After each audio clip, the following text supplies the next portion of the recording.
शिव गुरु के चरणों में प्रणाम करती हूँ। मैया पार्वती के चरणों में प्रणाम करती हूँ। मेरा प्रणाम स्वीकार हो। सभी देवी देवताओं के चरणों में प्रणाम करती हूँ। मेरा प्रणाम स्वीकार हो। धरती माता के चरणों में प्रणाम करती हूँ। मेरा प्रणाम स्वीकार हो। आइए, आप सबका कमलेश भक्ति चैनल पर स्वागत है। मैं आपको और एक शीतला माता की कथा सुनाने जा रही हूँ।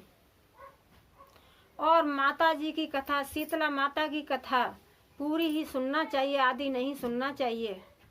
पूरी कथा सुनने पर शीतला माता का सम्मान होता है, आदि सुनने पर अपमान होता है। इसीलिए शीतला माता की कहानी पूरी ही कथा सुनना चाहिए। ग्वालियर के पास एक गांव था राजस्थान में। तो वहां पर एक बार ऐसा हुआ कि पानी नहीं पड़ा था, बारिश नहीं हुई थी। तो वहां पर जो है दाने दाने के लिए खाने को तबाही मच गई और गाय भैंसों के लिए चारा भी नहीं था। तो माँ समझो कि एक तरह की तबाही मच गई। तो वहां पर जो गाय भैंस रखते थे ग्वाला, वो ग्वाला वहां से अपनी अपनी गायों को लेके और चल दिए किसी दूसरे गांव की तरफ। तो चलते चलते एक जंगल में पहुंचे। तो उस जंगल में और हरी भरी घास थी। तो उसी जंगल में और जो ग्वाला थे अपनी गाय भैंसों को चुगाते थे, पेट भरवाते थे और वहीं पर रहते थे। तो उसी जंगल में एक शीतला माता का मंदिर था। तो उनको तो किसी को पता नहीं था। तो वो ग्वाला बेचारे वहीं पे रहते थे।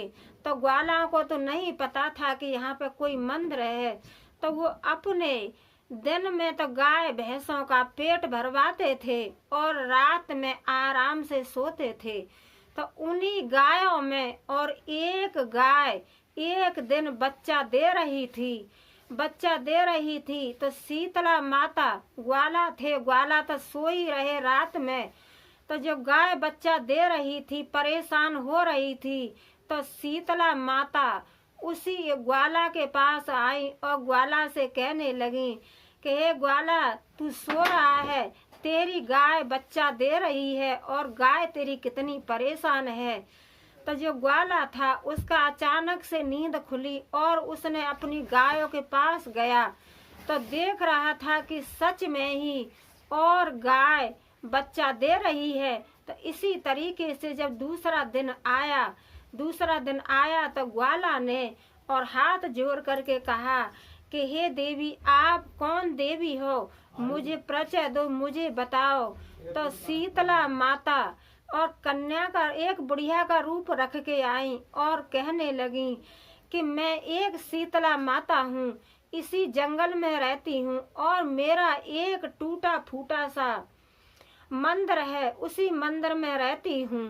तो वहाँ पे जो है वो क्या करता था ग्वाला, इतनी बोल करके और जो है शीतला माता अपने स्थान पर चली गई। तो जो ग्वाला था वो ग्वाला क्या करता था कि ग्वाला सुबह शाम अपनी गाय का दूध निकालता था।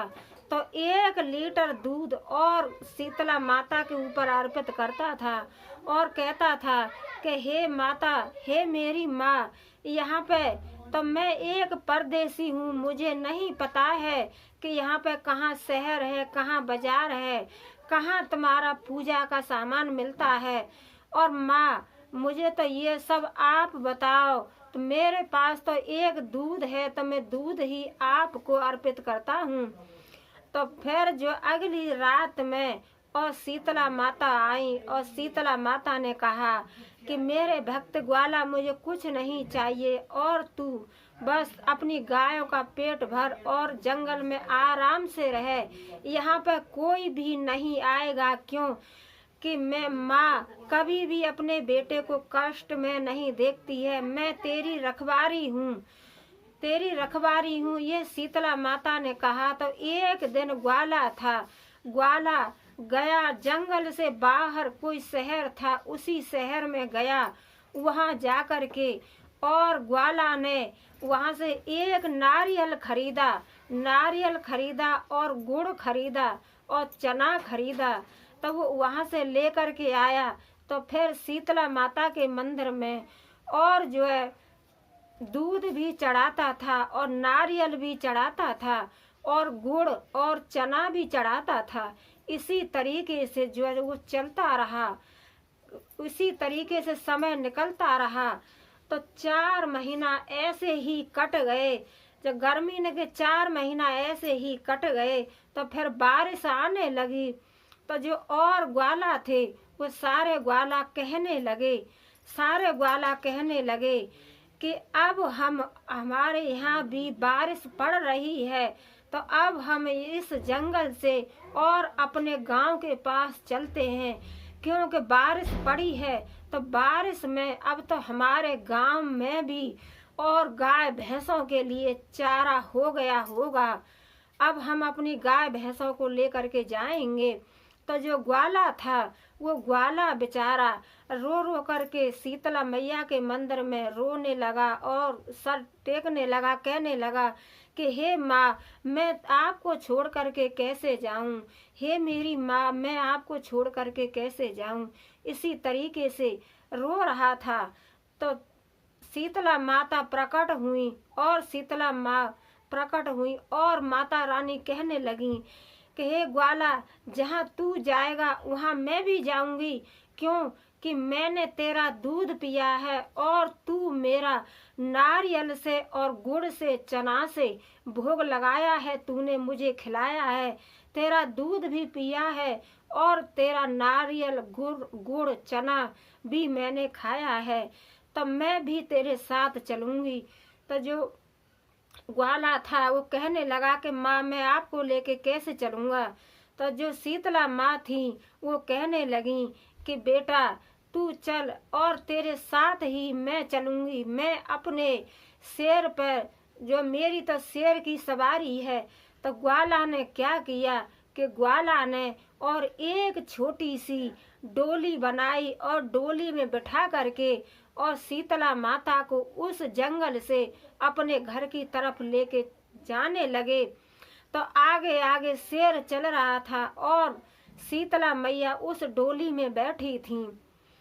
तो जो आगे शेर चल रहा था तो ग्वाला बेचारे घबरा रहे और जो कह रहे थे कि हे माँ, ये शेर कहीं ऐसा न हो कि हम पे हमला कर दे या हमारी गायों पे हमला कर दे या हमारी भैंसों पे हमला कर दे। तो माता रानी कहने लगी कि बेटा ग्वाला, ये कुछ नहीं होगा, क्यों कि ये शेर मेरी सवारी है, मेरी सवारी है, जो आपसे कुछ नहीं कहेगा। तो आगे आगे शेर और गाय भैंस चल रही और पीछे से जो ग्वाला थे वो अपनी जो है शीतला माता को एक डोली में बिठा करके लेके जा रहे थे। तो चलते चलते उसी गांव में पहुंच गए। गांव में जा करके और शीतला माँ कहने लगी कि ग्वाला, मुझे तो बहुत प्यास लगी है और मैं तो घबरा रही हूँ प्यास से। तो जो है उन्हीं में ग्वालाओं में और एक जो कुम्हार था। तो कहते हैं कि कुम्हार का घर बड़ा पवित्र होता है, क्योंकि कोई भी शुभ काम होता है तो कुम्हार के ही हाथ के बने हुए मटके का या कोई कड़ाई का या कोई सर्वे का कोई भी काम होता है तो कुम्हार के घर से शुभ काम के लिए और बर्तन जरूर आते हैं, चाहे छोटा बर्तन आए या बड़ा आए। तो शीतला माँ कहने लगी कि मुझे तो कुम्हार के घर पे और जो रख लीजिए। तो उसी ग्वाला भी एक कुम्हार था। तो ग्वाला अपने घर डोली को लेके गया और ग्वाला ने डोली को रखा और शीतला माता को एक कलश ले करके, क्योंकि कुम्हारों के घर में तो यही काम होते हैं। कुम्हार का घर प्रजापति का घर बड़ा शुद्ध पवित्र होता है। तो वो जो है गए तो उसने ग्वाला ने और एक घड़ा लिया, घड़े में ठंडा पानी लिया और शीतला माता को पिलाया। तो और शीतला माता ने आराम किया। आराम करते समय और शीतला माँ कहने लगी कि भैया बेटा, अब तू मुझे और कहीं अर्पित कर दे, मुझे कहीं आसन दे। तो जो कुमार था वो कहने लगा कि हे मेरी माँ, मेरा तो छोटा सा घर है और आप जहाँ भी विराजमान होगी रहोगी वहाँ पे तो गांव के भी आपकी पूजा पाठ करेंगे और आपके पास यात्री भी आएंगे, देश के भी आएंगे, विदेश के भी आएंगे। हे शीतला माता, मैं तो आपसे विनती करता हूँ, आपके पैर पकड़ता हूँ कि मेरे पास इतना जगह नहीं है, आप देख रहे हो। तो शीतला माँ ने कहा कि बेटा मुझे तो किसी जंगल में तू बिठा दे। तो पास में ही और जंगल था, तो उसी जंगल में शीतला माता को बिठा दिया और एक मंदिर बनवा दिया। उसी मंदिर में शीतला माँ को बिठा दिया। शीतला माँ को बिठा दिया तो वहाँ पे सभी गांव वाले भी पूड़ी पकौड़ी, चना पूड़ी पकौड़ी और जो है खीर, जो भी था खाने का सामान, तो सभी गांव के भी आने लगे। चना, गुड़, नारियल और बाहर के भी आने लगे। तो शीतला माता की वही पूजा होने लगी और शीतला माता उसी जगह पर रहने लगी। और शीतला माँ की जो भी कोई पूजा करता था तो शीतला माँ की कृपा से उसके बिगड़े हुए काम बन जाते थे। तो शीतला माता की कृपा से वहाँ पे गांव में कोई भी चीज का कमी नहीं रहा और गांव वाले भी और बाहर वाले भी सब कोई खुश होने लगे और शीतला माता का वहाँ पे खूब सम्मान होने लगा और जो है गांव वाले भी पूजा पाठ करने लगे और बाहर के भी पूजा पाठ करते थे। तो हे शीतला माँ, जैसे आपने उन सबकी मनोकामना पूर्ण की, ऐसे ही सबकी मनोकामना पूर्ण करना, सबकी मनोकामना पूर्ण करना। बोलो मैया शीतला मैया की जय। बोलो सच्चे दरबार की जय। जय माता शीतला।